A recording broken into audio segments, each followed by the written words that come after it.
Quality के ऊपर special focus हमारी होगी। ध्यान से सुनो बाबू सभी स्टूडेंट। एडिशनली जिस तरह से आप रीडिंग कर रहे हैं, रीडिंग कॉम्प्रिहेंशन के ऊपर जिस तरह से आपका फोकस है, उसमें थोड़ी सी बदलाव लाओ। बदलाव का मतलब है कि अगर हम एक पेज ही पढ़े तो उस पेज को बहुत सीरियस लें। पेंसिल आपके हाथ में होनी चाहिए। रीडिंग देते समय प्रत्येक वर्ड के ऊपर आपकी पूरी फोकस हो कि उस वर्ड का क्या मीनिंग है, उस टेक्स्ट के हिसाब से समझने की कोशिश करेंगे। उस वर्ड को अगर डिफिकल्ट वर्ड है तो उस वर्ड को आप अंडरलाइन कर देंगे। इस असेंबली वर्क में रीडिंग कॉम्प्रिहेंशन को क्लियर करने के लिए जितनी अच्छी अपॉर्चुनिटी आपको दिया जा रहा है, इस अपॉर्चुनिटी का फायदा उठाओ। सबसे बड़ी चीज की पेंसिल ले लो, जो टेक्स्ट में दे रहा हूं उसमें डेट डालो, डेट के हिसाब से अंडरलाइन जो डिफिकल्ट वर्ड है उसको अंडरलाइन करो, समझने की कोशिश करो। जैसे कैसे अंडरलाइनिंग करनी है उसको समझने की कोशिश करनी है कि हमारे टेक्स्ट के हिसाब से हम जिस रीडिंग कॉम्प्रिहेंशन पे काम कर रहे हैं, हमारे टेक्स्ट के हिसाब से उस वर्ड का उस कॉम्प्रिहेंशन में, उस पैसेज में या उस कंटेंट में क्या मतलब है, पूरी कोशिश करनी है। भले 2 से 3 पेज की मैं बात करता हूँ, 2 से 3 पेज आप लिमिटेड टाइम में नहीं कर पाते हो, कोई बात नहीं, कम से कम 1 पेज तो मुझसे कर लो।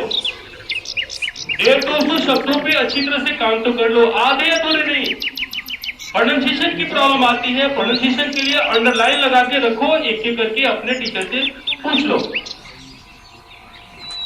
जैसे तैसे कोरम पूरी नहीं करनी है आपको। अपने रीडिंग कॉम्प्रिहेंशन के माध्यम से आप अपने अंडरस्टैंडिंग पावर को डेवलप करने की कोशिश करेंगे। जितना ज्यादा प्रयास करेंगे बाबू उतना ही ज्यादा फायदा होगा।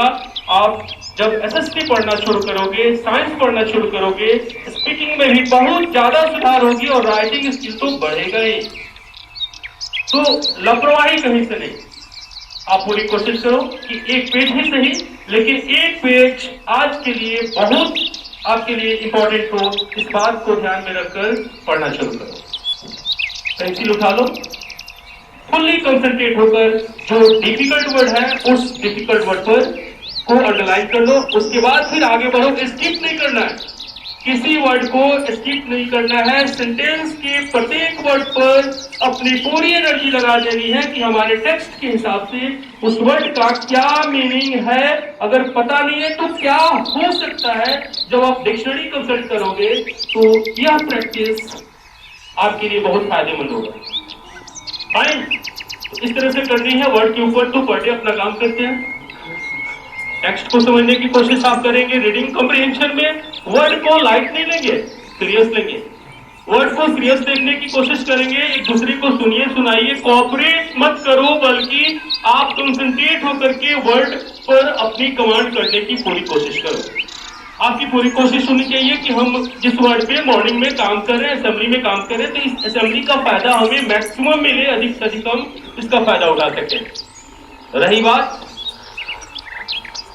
आपके स्पीच की, आपके कंटेंट की, जिस पर पर डे काम करते हैं, तो उस स्पीच या कंटेंट पर भी आपकी फोकस सीरियस ही होनी चाहिए। उसमें कहीं से अपने स्पीच को लाइट में लेने की कोशिश नहीं करेंगे। अपने साथी से सुनिए, सुनाइए, और सुनिए सुनाइए मतलब वो सामान्य तरीके से नहीं, बल्कि सीरियस होकर के अपनी बात को रखने की कोशिश कीजिए, समझाने की कोशिश कीजिए। इस तरह से प्रयास करेंगे तो कम्युनिकेशन आपकी बढ़ेगी। प्रोनाउंसिएशन में कहीं से कॉम्प्रोमाइज नहीं करनी है। बोलते समय कहीं से कोई कहते हैं ना, हेल्प लेने की जरूरत नहीं है, जो अंदर है उसको निकालने की कोशिश करना है।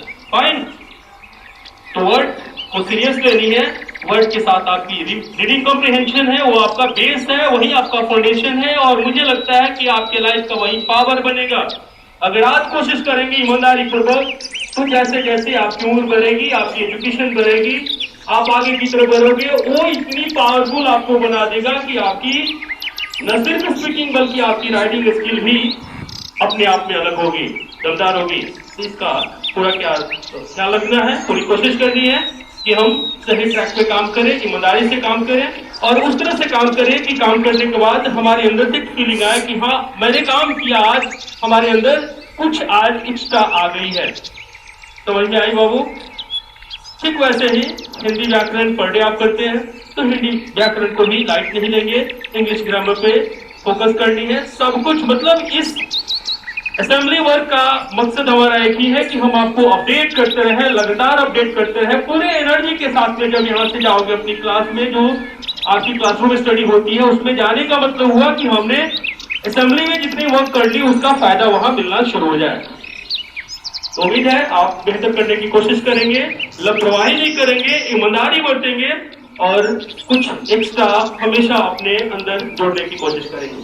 फाइन। तो एवरीडे ट्रेडिशनली जैसे हम लोग वर्क करते हैं, तो शुरुआत करते हैं। Open your book, mention that and start your reading. Start.